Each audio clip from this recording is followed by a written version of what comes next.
দর্শক আসসালামু আলাইকুম, আমি মোহাম্মদ নুরুল আলম নয়ন, প্রতিষ্ঠাতা পথ শিশু ফাউন্ডেশন। আপনারা জানেন যে 3-4 দিন আগে শান্ত নামে একটি ছেলে কান্না ভাইরাল হয়েছিল বরিশালের নতুল্লাবাদে, যে কিনা মায়ের জন্য মুরগি কিনতে গিয়ে মারধরের শিকার হয়েছিল। তার কান্না ভাইরাল হওয়ার পরে দেশে বিদেশে অনেক মানুষ তাকে সাহায্য সহযোগিতা করতে চেয়েছে এবং অনেক মানুষ তার বিরুদ্ধেও পোস্ট করেছে যে সে নাটক করে, অভিনয় করে, সে চিটারি করে, বাটপারি করে। তো পথ শিশু ফাউন্ডেশন তার কান্না দেখে সর্বপ্রথম আমরা পোস্ট করেছিলাম আমাদের পেজে, ওকে আমরা বাজার দিব। তো সেই বাজার এবং তার সম্পর্কে যাচাই বাছাই করতে আমরা সরাসরি ঢাকা থেকে বরিশাল আসছি এবং যারা ওর পক্ষে কথা বলেছে এবং বিপক্ষে কথা বলেছে সেই বিষয়গুলো নিয়ে আমরা এলাকাবাসীর সাথে কথা বলবো, শান্তর সাথে কথা বলবো এবং মার সাথে কথা বলবো। আসেন দর্শক, আমরা এখন আপনারা দেখতে পাচ্ছেন যে এই যে শান্তর যে ঘর, শান্তর ঘরে শান্তর মাকে দেখতে পাচ্ছেন। এবং এটা কি শান্তর কি বোন হয়? আচ্ছা, এটাই মূলত শান্তর ঘর।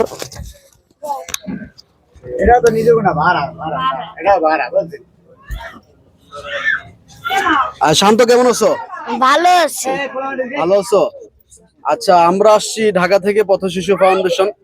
তোমার কান্না দেখার পরে আমরা সর্বপ্রথম বলেছিলাম যে তোমাকে আমরা বাজার সহায়তা দিব। তারপর অনেক মানুষ তোমার বিরুদ্ধেও অনেক কথা বলেছে যে তুমি আসলে এটা নিয়মিত করো, তারপর তুমি মিথ্যা কথা বলো, তারপর হচ্ছে গিয়ে তুমি জুয়া খেলো, তুমি মাদক গ্রহণ করো, অনেক কিছুই মানুষ বলছে।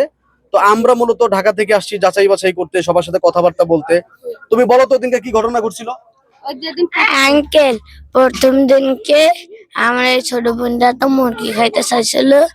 আঙ্কেল, এবার একটা ওনার কাছে একটা মুরগি চেয়েছি, তা বলতেছে আঙ্কেল আমি মিথ্যা কথা না বললে আমার কেউ পয়সা দেয় না, আমার সবাই মারধর করে।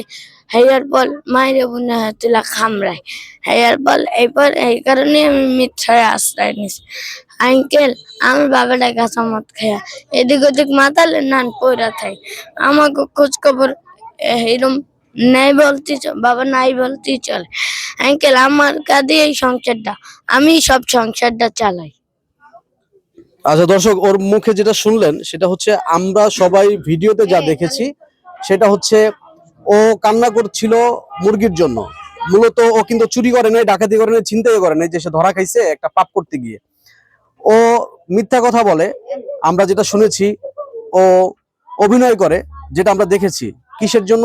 বাজারের জন্য, অথবা সেই সংসারটা চালানোর জন্য। ও মা অথবা বোনের মুখে একটু খাবার তুলে দেওয়ার জন্য। যেহেতু অনেকে বলতেছে ওর বাবা নাই অথবা বাবা থেকেও নাই, এখন ওর দৃষ্টিতে যেহেতু ও বাবার কাজটা নিজে করতেছে, তার মানে বাবা থাইকাও নাই। ওর বাবা থাকুক না মারা গেছে, না রিক্সা চালায়, না চুরি করে, সেটা দেখার বিষয় না। বাবার দায়িত্বটা সে পালন করতেছে, সেটা আমরা দেখছি। এখন আপনারা যারা না দেখে, না জেনে, কারো কাছে শুনে অথবা একটা ফেসবুক পোস্টে দেখে আপনারা দেখেন ওর ঘরটা দেখেন, এই ঘরটা দেখে কি মনে হয় যে একটা মুরগি চাওয়াটা অপরাধ? অথবা মিথ্যা কথা বলে 5 টাকা 10 টাকা সারাদিন বরিশালের বিভিন্ন জায়গায় ঘুরে, বাসে বাসে ঘুরে, অথবা সে বাস স্ট্যান্ডে ঘুরে, বাজারে ঘুরে, যে 5-10 টাকা সে চায় মানুষের কাছে, এই ঘরটা দেখে কি আপনার কাছে মনে হয় যে সেই জিনিসটা চাওয়া অপরাধ? তো আপনারা যারা না জেনে না দেখে ওর বিরুদ্ধে যে পোস্টগুলো করেছেন, তার জন্য আপনারা নিজেরাই নিজেদেরকে অনুতপ্ত ঘোষণা করবেন। কারণ কি হতে পারে সে মিথ্যা কথা বলছে, সেটাও সে নিজেই স্বীকার করছে। আমরাও যাচাই বাছাই করে দেখছি যে সে বাবার বিষয়ে মিথ্যা কথা বলছে, মার ক্যান্সারের বিষয়ে মিথ্যা কথা বলছে। সে যে জিনিসটা করছে সেই জিনিসটা বাসার বাজারের জন্য। তো আমরা আজকে ঢাকা থেকে আসছি, আমরা ওর সাথে কথা বলবো, ওর মায়ের সাথে কথা বলবো, আমরা ওকে নিয়ে বাজারে যাব। তারপর এই ঘর পরিবর্তনের জন্য হোক, ওদের জীবন ধারণ পরিবর্তনের জন্য হোক, যা যা করা লাগে, এই পর্যন্ত আমরা শুনছি প্রায় 50-60 হাজার টাকার উপরে সাহায্য সহযোগিতা আসছে। তো তারপরে এটা ওর মা বিবেচনা করবে যে কিভাবে বাকি জীবন কাটাবে। তবে আমরা চাই না যে ও আর ভিক্ষা করুক, আর ভিক্ষাটা ওর বন্ধ হয়ে গেছে, ও চাইলেও করতে পারবে না। ও যেখানে যাবে সেখানে মানুষ ওকে চিনবে, চেনার পরে ওকে আর সে 5-10 টাকা দিবে না, কারণ মানুষ জানে যে ওটা অভিনয় করে, এবং মানুষ এটাও জানে অলরেডি সে বিপুল পরিমাণে অর্থ সহায়তা পেয়েছে। তো আজকে আমরা পথ শিশু ফাউন্ডেশন থেকে মাত্র ওর বাসায় আসলাম, ওর সাথে কথা বললাম। ওর ঘরটা একটু আবারও দেখাই আপনাদেরকে। এই ঘরের থেকেই মূলত সে সারাদিন যে বাইরে বাইরে থাকে, এই ঘরটার বাজারের জন্য সে বাইরে থেকে খাবার সংগ্রহ করে।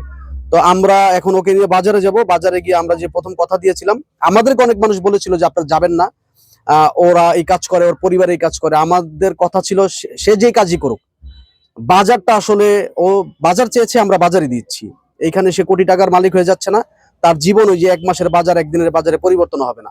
তো পরিবর্তনের জন্য যা যা করার সেটি অনেকেই করতেছে, এই পর্যন্ত আমরা দেখেছি অনেকে সাহায্য করতেছে এবং ইনশাল্লাহ আরো করবে।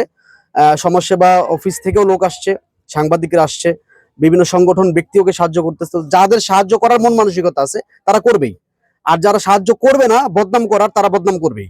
তো আমরা ভালোর পক্ষে, আমরা চাই যে ওর জীবনটা পরিবর্তন হোক, যেন আজকে থেকে আর ভিক্ষার বদলে অন্য কিছু করে তার বাকি জীবনটা অতিবাহিত হয়। ধন্যবাদ, আসসালামু আলাইকুম। আমরা ওকে নিয়ে এখন আমরা বাজারে যাবো, যে আমরা বাজার করবো সেই বাজারটা আমরা পুরোটা ভিডিও করে আপনাদেরকে দেখাবো।